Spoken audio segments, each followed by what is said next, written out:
नमस्कार दोस्तों। आज हम आपके बीच में बात करना चाहते हैं एक ऐसे टॉपिक पर जिसमें हास्य और व्यंग के साथ समाज की बुराइयों को उजागर किया गया है और संवाद इतने आपको जीवंत लगेंगे कि उसमें आपको आपका गांव ही आपको दिखाई देगा। ऐसा लगेगा आपको कि शायद वो आपके गांव की कहानी है।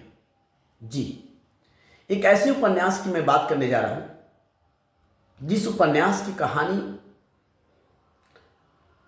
श्रीलाल शुक्ल ने लिखने का प्रयास किया है और वो व्यंग के माध्यम से लिखने का प्रयास किया है और वो भी हास्य व्यंग ने, जिसमें व्यक्ति को हंसी मजाक में अपनी बात को कह जाना जो यथार्थ हो, बिल्कुल सत्य हो और ऐसा आपको लगेगा कि कहीं ऐसा तो नहीं कि मेरे ही गांव की घटना हो।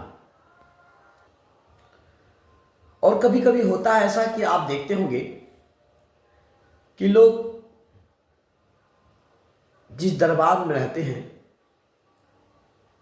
न उन्हें सच का पता है न झूठ का पता है, सही गलत का फैसला नहीं कर पाते, सिर्फ वो जिस दरबार में रहते हैं उसी की बात गाते हैं। जी, मैं आपको बताऊं,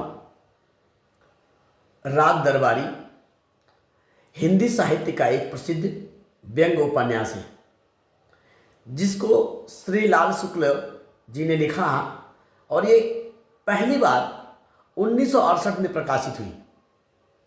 यह उपन्यास भारत के ग्रामीण समाज, राजनीतिक व्यवस्था और शिक्षा तंत्र और भ्रष्टाचार पर एक तीखा व्यंग्य है। श्री शुक्ल जी ने इस उपन्यास के माध्यम से लिखने का प्रयास किया है और एक ऐसे काल्पनिक गांव का नाम रखने का प्रयास किया है कि उस काल्पनिक गांव की कहानी में आपको आपका गांव दिखे और आपकी गांव की जो व्यवस्था है, चाहे वो राजनीतिक व्यवस्था हो या वहाँ की शिक्षा व्यवस्था हो या स्वास्थ्य व्यवस्था हो, जो सामाजिक व्यवस्था हो, उस सारी व्यवस्थाओं को आप एक काल्पनिक गांव में पढ़ते हुए आप अपने गांव में उसे देखने का प्रयास कीजिए। इस उपन्यास का जो केंद्र बना है एक काल्पनिक गांव है शिवपालगंज, जो भारत के किसी सामान्यतः उत्तर भारतीय गांव की एक तस्वीर पेश करता है। जो इसमें मुख्य पात्र है वो रंगनाथ नाम का एक युवक है जो लखनऊ विश्वविद्यालय में पढ़ाता है और कुछ समय के लिए शिवपालगंज अपने रिश्तेदार वैद्य जी के यहाँ आता है। वह गांव में राजनीतिक, सामाजिक और प्रशासनिक तंत्र को करीब से देखता है और हैरान रह जाता है किस तरह यहाँ की सब कुछ ऊपरी नैतिकता और अंदर से सड़न पर टिका है। इसमें जो मुख्य पात्र हैं वो वैद्य जी हैं, गांव के सबसे प्रभावशाली व्यक्ति जिनके बिना कोई निर्णय नहीं होता। रंगनाथ शिक्षित युवक जो गांव की हकीकत देख करके निराश हो जाता है। गया प्रसाद, लंगड़, बद्री पहलवान, चरण सिंह गांव की राजनीति और चालबाजियों में शामिल लोग हैं और सरकारी संस्थाएं, कॉलेज, पंचायत, अस्पताल आदि जो नाम के लिए हैं लेकिन वास्तव में भ्रष्टाचार से भरे हुए हैं। इस उपन्यास का जो मुख्य सारांश है, जो संदेश चाहता है, वो इस संदेश से है कि ग्रामीण राजनीति और भ्रष्टाचार यानी पंचायत और शिक्षा संस्थाओं में भ्रष्टाचार और भाई भतीजावाद कैसे है। शिक्षा तंत्र की जो विफलता है यानी कॉलेजों में शिक्षा से ज्यादा राजनीति होती है। व्यंग और हास्य का जो प्रयोग किया गया इसमें वो इसलिए है, लेखक ने गंभीर विषयों को हंसी और कटाक्ष के जरिए प्रस्तुत करने का प्रयास किया है। सामाजिक जो गिरावट है, लोग नैतिक मूल्यों से दूर होकर के स्वार्थ में डूबे हुए लोग हैं। दोस्तों, ये कहानी बिल्कुल एक काल्पनिक गांव की जरूर है। और श्री लाल शुक्ल जी ने इस कहानी, इस उपन्यास के माध्यम से आपको जो हकीकत बताने का प्रयास किया है दोस्तों, उसे आप सुनिए और जानिए, और फिर आप अपने गांव को टटोलने का प्रयास कीजिएगा कि मेरा गांव कहीं शुक्ल जी के इस उपन्यास, इस कहानी का कहीं सारांश, कहीं हिस्सा हमारा भी गांव तो नहीं। दोस्तों, श्री शुक्ल की भाषा बिल्कुल सरल, ग्रामीण और चुटकीली है। उन्होंने हास्य व्यंग के माध्यम से समाज की बुराइयों को उजागर किया। संवाद इतने जीवंत हैं कि पाठक को गांव का पूरा दृश्य अपने सामने दिखता है। जो उस किताब को पढ़ता है ना, उसमें पूरा उनको दिखता है, साफ दिखता है कि उन्होंने बताने का प्रयास क्या किया है। जी, मैं आज उसी किताब जिसका नाम है राग दरबारी, मैं उसी किताब की बात करना चाहता हूं, जो एक व्यंग उपन्यास है जी, जो सिर्फ पढ़ने के लिए नहीं बल्कि समाज को समझने के लिए लिखी गई है। राग दरबारी, आप भाषा जो उसमें उपयोग की गई है, हमने आपको पहले बताया, बिल्कुल सरल है, गांव की भाषा में है, जो हर किसी को समझ में आती है। और आप समझ सकते हैं उस शब्द को, राग दरबारी का जो मतलब है आप समझते हैं कि राग अलापना जिस दरबार में रहते हैं। साथियों, यह किताब हमें उस भारत की सच्ची तस्वीर दिखाती है जहां आजादी के सालों बाद भी गांव में शिक्षा, राजनीति और प्रशासन में भ्रष्टाचार, चालाकी और स्वार्थ का राज है। कहानी का जो केंद्र है वो एक काल्पनिक गांव शिवपालगंज का, जो एक पहले बताया गया आपको कि एक काल्पनिक गांव है, पर असल में यह भारतीय गांव की एक झलक है। भले वो नाम काल्पनिक है गोपालगंज, लेकिन ये पूरे भारत के गांवों की कहानी है दोस्तों। यहाँ का जो मुख्य पात्र है रंगनाथ, एक पढ़ा लिखा युवक जब गांव आता है तो उसे समझ आता है कि गांव के लोग ईमानदारी से ज्यादा चालाकी को महत्व देते हैं। वह देखता है कि कैसे वहां का कॉलेज, पंचायत, अस्पताल सब राजनीति और भ्रष्टाचार की गिरफ्त में है। वैद्य जी, जो गांव के सबसे प्रभावशाली व्यक्ति हैं, उनके बिना कुछ भी नहीं होता।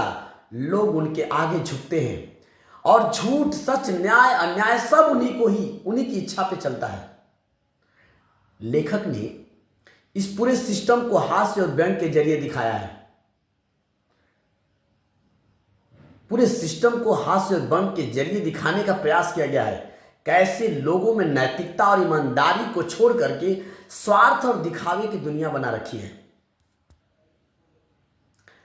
राग दरबारी आपको पढ़ते हुए हंसी आएगी और हंसते हुए आप सोचेंगे, साथ में सोचने को मजबूर भी होंगे कि क्या सच में हमारा समाज इतना गिर गया है जहां राग नहीं बल्कि दरबारी संस्कृति हावी है।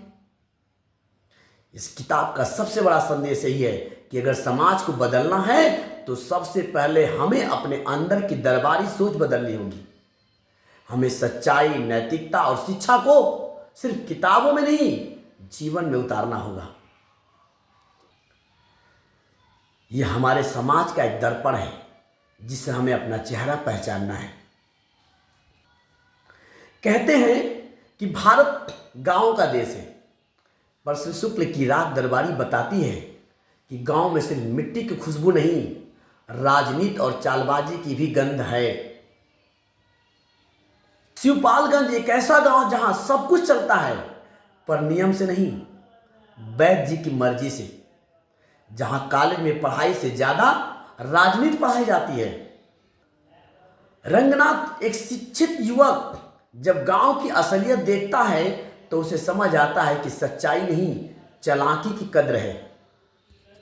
राग दरबारी हमें हंसाती भी है और रुलाती भी है, क्योंकि वह व्यंग में लिपटा वो सच है जिसे हम रोज जीते हैं। राग दरबारी सिर्फ किताब नहीं, यह समाज का आईना है। अगर हमें बदलना होगा, हमें बदलाव चाहिए, तो इस आईने में चेहरा पहचानना होगा और खुद को बदलना होगा। हंसी के पीछे हुआ छुपा हुआ सच यही है राग दरबारी। हंसी की बात जरूर है उसमें, लेकिन उसके पीछे जो छुपा हुआ राज है वो राग दरबारी है। कहते हैं कि भारत गांव का देश है। अगर आपको किसी को उस गांव की सच्ची तस्वीर देखनी है तो श्री लाल शुक्ल जी की जो राग दरबारी है उसको जरूर पढ़ना चाहिए। यह कहानी शिवपालगंज की एक ऐसी गांव की है जो राजनीति भी है, शिक्षा भी, पर दोनों की सच्चाई नहीं है। यहां है वैद्य जी, गांव के राजा हैं, उनकी मर्जी के बिना पत्ता तक नहीं हिलता। गांव का कॉलेज, पंचायत, अस्पताल सब सत्ता और स्वार्थ के खेल में फंसे हुए हैं। रंगनाथ एक शिक्षित युवक जब इस गांव की हकीकत देखता है तो सोच में पड़ जाता है, क्या यही है आजादी के बाद का भारत। राग दरबारी हमें हंसाती भी है और सोचने में मजबूर भी करती है, क्योंकि इस व्यंग में छुपा है हमारा सच, हमारा समाज, हमारी व्यवस्था और हमारी चुप्पी। यह उपन्यास हमें आईना दिखाता है जहां चेहरा हमारा पर दोष हमेशा किसी और का दिखाता है। चेहरा हमारा है पर दोष किसी और का दिखाता है। अगर सच में कुछ बदलना है तो दरबारी सोच को छोड़ करके जनता की सोच अपनानी होगी। राग दरबारी हंसी के पीछे छिपा हुआ समाज का सबसे गहरा सच है। राजनीति में भ्रष्टाचार है, शिक्षा तंत्र की विफलता है, समाज की नैतिक गिरावट है। व्यंग और हंस के माध्यम से सच्चाई को अभिव्यक्त की गई है। दोस्तों, अगर समाज को बदलना है तो सबसे पहले अपने अंदर जो दरबारी सोच है उसको बदलना होगा। गेम चेंजर 19 आपको यह सिर्फ इसलिए बताने का प्रयास किया है कि श्री शुक्ल जी ने 1968 में एक व्यंग हास्य उपन्यास लिखी, लेकिन भारत की सच्चाई आज भी गांव में वैसी है जैसी उस समय लिखी गई थी। दोस्तों, यह शिवपालगंज एक काल्पनिक गांव जरूर बताया गया है, लेकिन आपको शिक्षा में भ्रष्टाचार, राजनीति में भ्रष्टाचार, जो गिरावट है, नैतिकता गिरी हुई है, क्या आपको अपने गांव में दिखती कि नहीं दिखती। दोस्तों, जब किताबें, कहानी लिखी जाती हैं तो उस समय के कालजयी होती हैं, उस समय की परिस्थितियों को लिखी जाती हैं। आपको समझना होगा दोस्तों, और अपनी चुप्पी तोड़नी होगी, वरना हम पतन के रास्ते पर हैं। हम जरूर पतन के रास्ते पर हैं। अगर समाज को, गांव को, देश को अगर पतन से बचाना है तो हमको इसमें सच्चाई लानी होगी। जो राजनीति में गिरावट है उसमें सच्चाई लानी होगी। जो शिक्षा में गिरावट है उसमें गुणवत्ता लानी होगी। जो हमारी मोरलिटी गिर गई है उसमें सुधार लाना होगा, उसमें जरूर परिवर्तन लाना होगा और सकारात्मक परिवर्तन चाहिए। दोस्तों, गेम चेंजर 19 आपको ऐसी बहुत सारी किताबों को, कहानियों को आप तक पहुंचाने का प्रयास करता है। थोड़ा सा मैं प्रयास कर रहा हूं, थोड़ा आप प्रयास कीजिए, समाज में बिल्कुल एक सकारात्मक बदलाव आएगा। आप जानते हैं कि हमको मुफ्त में शिक्षा जरूर चाहिए, लेकिन क्वालिटी वाली शिक्षा चाहिए। स्वास्थ्य, हमें क्वालिटी वाला स्वास्थ्य चाहिए। राग दरबारी ने बताने का प्रयास किया कि एक पढ़ा लिखा युवक अपनी आंखों से देखता है कि एक दरबार में बैठ करके हर व्यक्ति उन्हीं का लापता है। दोस्तों, ऐसा नहीं होना चाहिए। बिल्कुल आप सोचिए, विचार कीजिए और मेरे चैनल को लाइक कीजिए, शेयर करिए और सब्सक्राइब कीजिए, और हमारी वीडियो को अधिक से अधिक दूर तक पहुंचाने का प्रयास करिए, लोगों तक पहुंचाने का प्रयास कीजिए, ताकि आप मिल करके समाज को बदल सकें और गेम चेंजर 19 को हम और प्रमोट करें, ताकि हम ऐसे और भी बहुत सारी किताबों के सारांश आप तक हम पहुंचाने का प्रयास करें। जय हिंद।